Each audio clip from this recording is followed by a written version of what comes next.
सभी को जय महाराज जी की। सर्व श्री आशुतोष जी महाराज की जय। आज हम ब्रह्म मुहूर्त की साधना के विषय पर चर्चा करेंगे। सुबह 4 बजे साधना के लिए ना उठ पाने के कुछ आम कारण होते हैं, जैसे आलस आता है, अलार्म नहीं सुनता, रात को नींद देर से आई थी, शरीर में बहुत थकान महसूस होती है, घर के काम निपटाते निपटाते रात के 12 बज जाते हैं, ऑफिस से 9 बजे आता हूँ, फिर डिनर करना, टीवी देखना, परिवार के साथ समय बिताना, जल्दी सोना संभव नहीं हो पाता।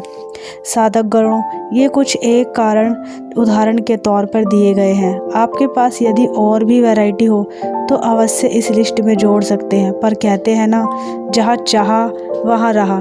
निसंदेह हम चाहे तो आलस को झटक कर झट से उठ सकते हैं, एक की जगह कई अलार्म लगा सकते हैं, साथ ही स्नूज ऑप्शन हटा सकते हैं, कोशिश करके रात को समय पर सोने की आदत डाल सकते हैं, काम जल्दी जल्दी करके समय से निपटा सकते हैं, 9 बजे ऑफिस से लौटकर देर से सोने पर भी सुबह जल्दी उठने का दृढ़ संकल्प ले सकते हैं। लेकिन यदि हम चाहें तो साथ ही हम अब आपके सामने कुछ ऐसे तथ्य भी रखना चाहेंगे जो ब्रह्म मुहूर्त में उठने के लाभ पर प्रकाश डालेंगे। ब्रह्म मुहूर्त की निद्रा पुण्यों का नाश करने वाली होती है। नंबर 2, सूर्योदय होने से पहले उठने वाले व्यक्ति का स्वास्थ्य अच्छा रहता है, इसलिए बुद्धिमान लोग इस समय को व्यर्थ नहीं गंवाते।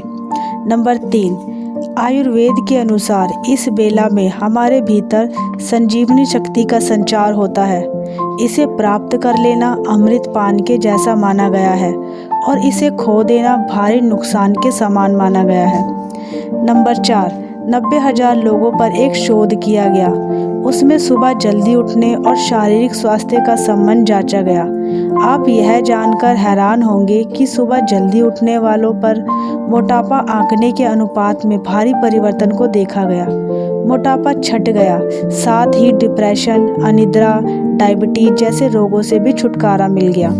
नंबर 5, ब्रह्म मुहूर्त में प्रकृति में सबसे अधिक ऑक्सीजन होती है, इसलिए इस समय जागने से मस्तिष्क स्वस्थ होता है, तनाव कम होता है, थकान मिट जाती है, अतः व्यक्ति प्रसन्नचित्त रहने लगता है। नंबर 6, इस समय पर प्रकृति में एक विशेष प्रकार का ऊर्जा रूपांतरण होता है। इससे प्रकृति में सकारात्मक एवं शांतिमय तरंगों का प्रवाह होता है, अतः ऐसे में ध्यान करने से साधक के भीतर सद्गुणों की वृद्धि होती है। नंबर 7, वातावरण में प्राण शक्ति का स्तर ब्रह्म मुहूर्त के समय अपनी चरम सीमा पर होता है। ऐसे में ध्यान जल्दी लगता है, अच्छा लगता है व कम समय में अधिक लाभ प्रदान करता है। यदि इन तथ्यों को याद करके भी हम पूरी तरह जाग ना पाएं तो फिर एक ब्रह्मास्त्र चला देना। समस्त शास्त्रों के ज्ञाता, ज्ञान विज्ञान के परम कोश गुरुदेव श्री आशुतोष जी महाराज के संदर्भ में कहे गए ब्रह्म वचनों को अपने भीतर गुंजा देना। तब एक साधक होने के नाते निश्चित ही आप एक पल में नींद छोड़कर उठ खड़े होंगे। गुरु महाराज जी कहते हैं, ब्रह्म मुहूर्त में सोना जहर है, जो सोता है वह रोगी बनता है। जो साधक ब्रह्म मुहूर्त में सोता है वह लक्ष्य विहीन, विवेक विहीन, चरित्र विहीन तथा उत्साह विहीन हो जाता है। ब्रह्म मुहूर्त में सोना माने साधकता के पथ पर संचित सारी ऊर्जा और पूंजी को खो देना। ऐसा साधक दरिद्र हो जाता है।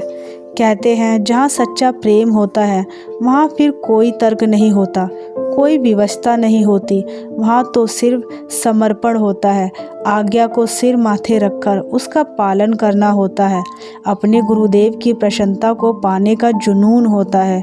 लोग नए साल पर संकल्प लेते हैं, पर हम साधक संकल्प लेने के लिए किसी दिन के मोहताज नहीं। तो आइए हम सब आज ही एक संकल्प लें। हम महाराज जी की आज्ञा शिरोधार्य करेंगे। प्रतिदिन ब्रह्म मुहूर्त में उठकर साधना अवश्य करेंगे। अगर आपको मेरी वीडियो अच्छी लगी हो तो मेरी वीडियो को लाइक कीजिए, मेरे चैनल को सब्सक्राइब कीजिए और ज़्यादा से ज़्यादा शेयर कीजिए, ताकि महाराज जी के विचार जन जन को प्राप्त हो सके। सभी को जय महाराज जी की।